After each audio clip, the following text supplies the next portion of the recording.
کاروبار میں مصروف ہیں، تو یہ پنجاب سے بھی آئے ہیں، سندھ سے بھی آئے ہیں، تو یہ ارشاد فرمائیں کہ ہم اپنی دیگر سرگرمیوں کے ساتھ ساتھ دعوت اسلامی کے 12 دینی کام کس انداز سے لے کر چلیں، یہ ارشاد فرما دیں۔ یہ تو اپنی زندگی کا حصہ ہونا چاہیے، دینی کام کے بغیر، جیسے میرا اپنا تو ایسا ذہن ہے کہ دعوت اسلامی سے میں اگر مائنس ہوتا ہوں تو شاید زندہ نہ رہ سکوں۔ اپنا اوڑھنا بچھونا مائی باپ دعوت اسلامی، دعوت اسلامی، دعوت اسلامی، دعوت اسلامی، نہ دائیں جانا نہ بائیں جانا ہے، بس دعوت اسلامی بھلی ہم بھلے، یک در گیر محکم گیر، ایک بوا پھڑ تے مضبوطی دے نال پھڑ۔ تو ہم تو بھائی میں تو دعوت اسلامی والا ہوں، تو آپ دعوت اسلامی کے کام کے بغیر تو زندگی اجیرن ہو جائے، تو اللہ کرے کہ ہم سب کے سب دعوت اسلامی کا اپنے اپنی حیثیت کے مطابق اپنے اپنے فیلڈ میں کچھ نہ کچھ کام کرتے جائیں، تو وہ وقت آئے گا کہ انشاءاللہ ہمارا بچہ نمازی بن جائے گا اور سنتوں کا پابند، صحابہ و اہل بیت کا دیوانہ اور ختم نبوت کا داعی بن جائے گا انشاءاللہ۔ یہ سب نے کام کرنا ہے، سب سنتوں کی پابندی خود بھی کریں، دوسروں کو بھی کروائیں، 5 نمازیں با جماعت پڑھیں، دوسروں کو بھی اس کی ترغیب دیں، مسجدیں کم پڑ جائیں، آپ گھبرائیں نہیں، انشاءاللہ ہم مل جل کے مسجدیں بھی تو بنا رہے ہیں نا، نمازی بھی بڑھتے رہیں، مسجد بھی بڑھتی رہیں انشاءاللہ۔ یہ جامعۃ المدینہ، صحیح بات ہے کہ یہ ہمارا بڑا سرمایہ ہے کہ یہ مطلب امت کی رہنمائی کرتے ہیں، یہ طلباء کرام بہت بڑا سرمایہ ہے کہ یہ عالم بنتے ہیں، مفتی بنتے ہیں، محراب و منبر کی زینت بنتے ہیں اور امت کو فیضیاب کرتے ہیں، دنیا میں کہاں جا کر مسجدیں سنبھالتے ہیں، جامعۃ المدینہ سنبھالتے ہیں، دعوت اسلامی کا دینی کام کرتے ہیں، تو یہ بھی بہت بڑا سرمایہ ہے، آپ بھی بہت بڑا سرمایہ ہیں، میرے علاوہ سب ماشاءاللہ یہ کام کے اللہ مرحبا، آپ کا صدقہ ہے، آپ کا صدقہ ہے، سب آپ کی، اللہ سب کو برکتیں دے، اور ہر ایک اپنی اپنی جگہ پر ہمارا سرمایہ ہے دعوت اسلامی کا، لیکن علماء عوام اور علماء میں فرق تو ہوتا ہے۔ یا سیدی، آپ کی بارگاہ میں میرا یہ سوال ہے کہ اگر کوئی شخص نماز ظہر پڑھنے کے لیے کھڑا ہوا ہے اور وہ عصر کی نماز کی نیت کر بیٹھتا ہے غلطی سے، تو یہاں تکبیر تحریمہ بھی کہہ بیٹھتا، تو اب اسے خیال آیا ہے کہ اب میں نے تو نماز ظہر ادا کرنی تھی اور نیت وہ عصر کی کر بیٹھا ہے، تو اب کیا نماز کے اندر ہی نیت کو تبدیل کر سکتا ہے؟ اگر دل میں ظہر کی نماز کی نیت تھی اور زبان سے نکلا عصر، تو وہ ظہر ہی کی نماز ہے، اور اگر دل میں بھی یہی جم گیا تھا کہ ہے تو وہ ظہر کی نماز، لیکن آپ غلطی سے دل میں یہ جم گیا کہ تو عصر کی ہے اور اب یہ شروع کر دی،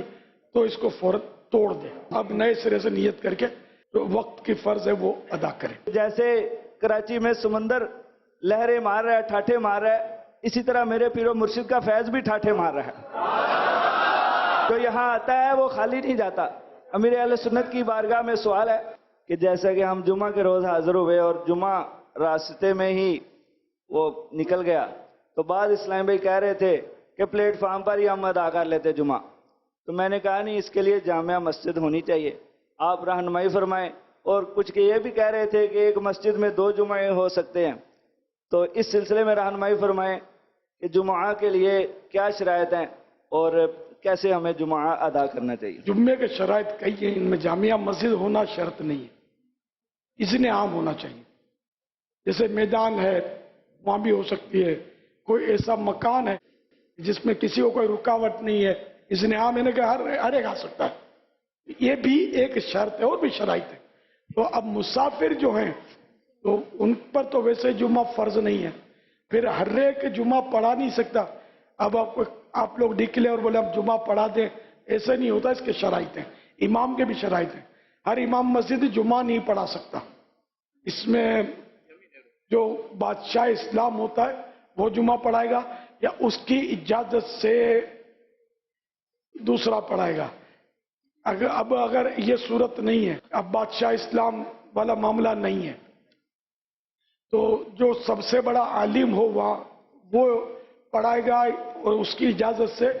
اور کوئی بھی پڑھا سکے گا، یہ بھی نہیں ہے۔ تو اب یہ کہ جو عام مسلمان جس کو اپنا جمعے کا بنا لے مطلب امام، تو اب یہ وہ پڑھا سکے گا۔ تو تو اس طرح اس کا ترتیب وار یہ مسائل عوام میں بیان کرنا بھی رسک ہوتا ہے کہ یہ پوری سمجھیں گے نہیں، کچھ کا کچھ بول دیں گے. تو اس لیے وہ لکھا ہوا ایک بہار شریعت چوتھے حصے میں یہ مسائل ہیں. اور فیضان جمعہ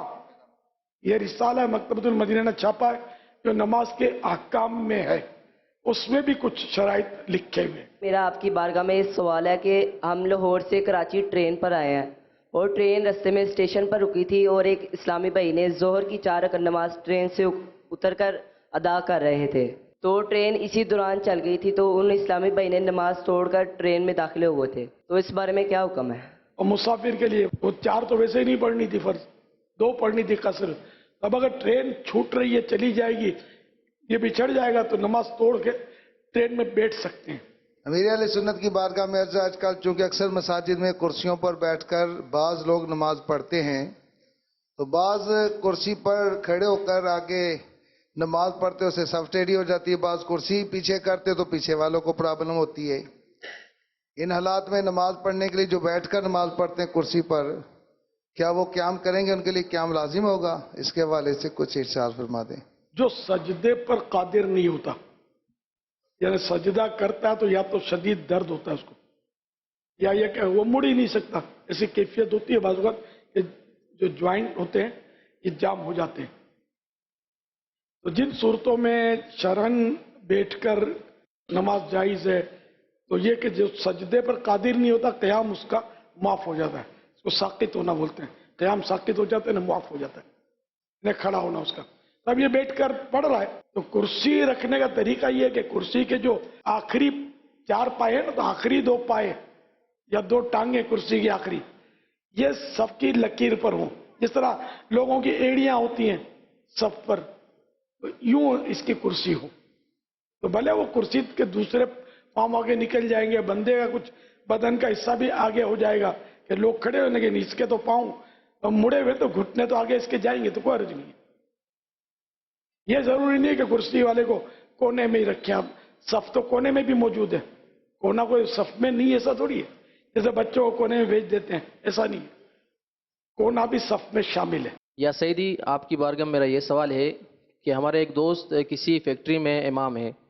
تو ان کے ساتھ بسا اوقات اس طرح کے معاملات پیش آتے ہیں کہ ان کی جب وہ اذان دیتا ہے تو مقتدی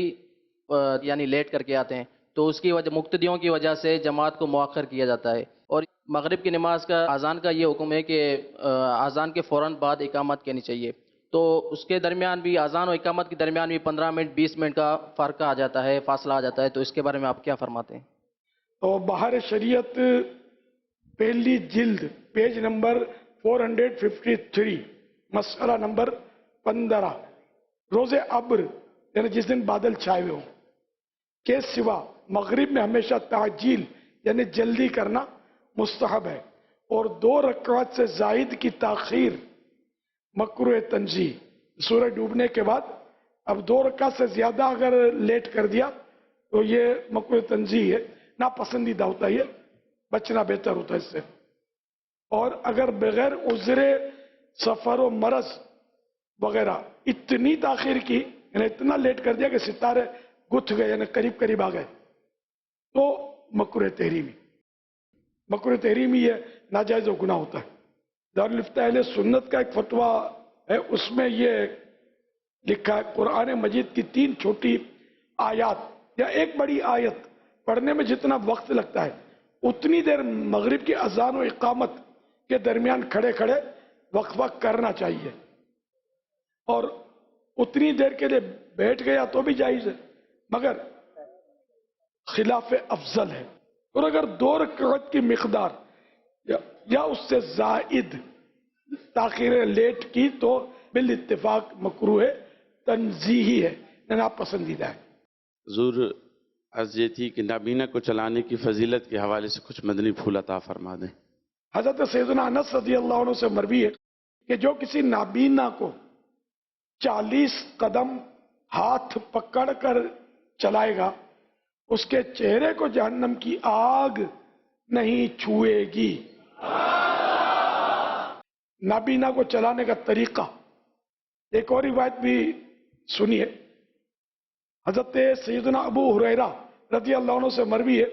کہ اللہ کے پیارے نبی صلی اللہ علیہ وسلم فرماتے ہیں جس نے کسی نابینا کو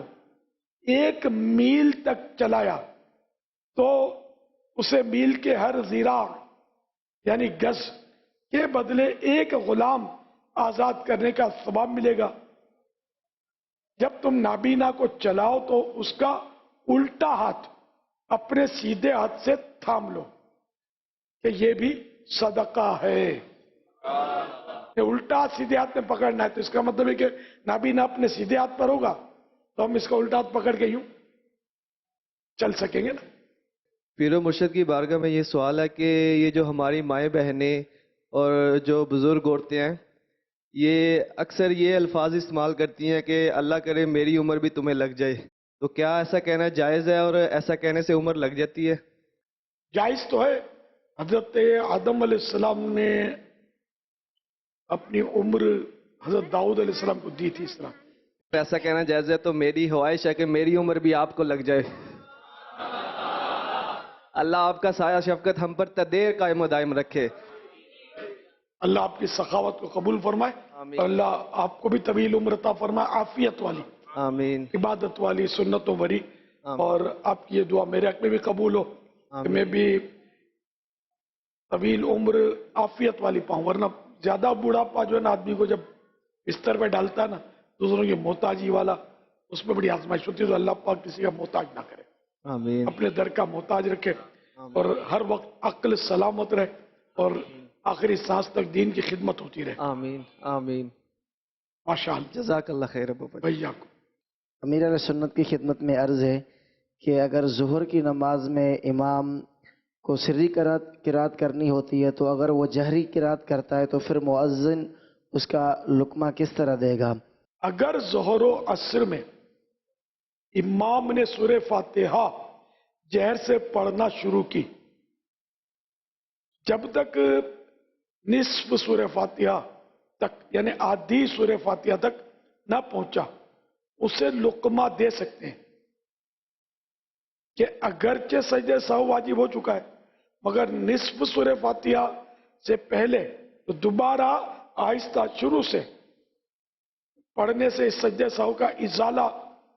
ختم ہونا ممکن ہے، لہذا یہ لقمے کا محل ہے، لقمہ دینے کا موقع ہے۔ ہاں اگر نصف تک سورہ فاتحہ جہری یعنی بلند آواز میں پڑھ چکا تو اسے لقمہ نہیں دے سکتے کہ سجدہ سہو کا ازالہ یعنی اب ختم ہونا ممکن نہیں ہے، لہذا اگر اس صورت میں لقمہ دیں گے تو دینے والے کی نماز ٹوٹ جائے گی اور امام لے گا تو امام کی نماز بھی ٹوٹ جائے گی اور اس کے پیچھے مقتدیوں کی بھی فاسد ہو جائے گی۔ لقمہ کس طرح دے گا؟ مقتدی کو چاہیے کہ وہ اس وقت سبحان اللہ کہے تاکہ امام جو ہے وہ مطلع ہو جائے۔ صلو علی الحبیب صلی اللہ علی محمد۔ سرسبز اس گلزار کے یہ پھول یہ عطا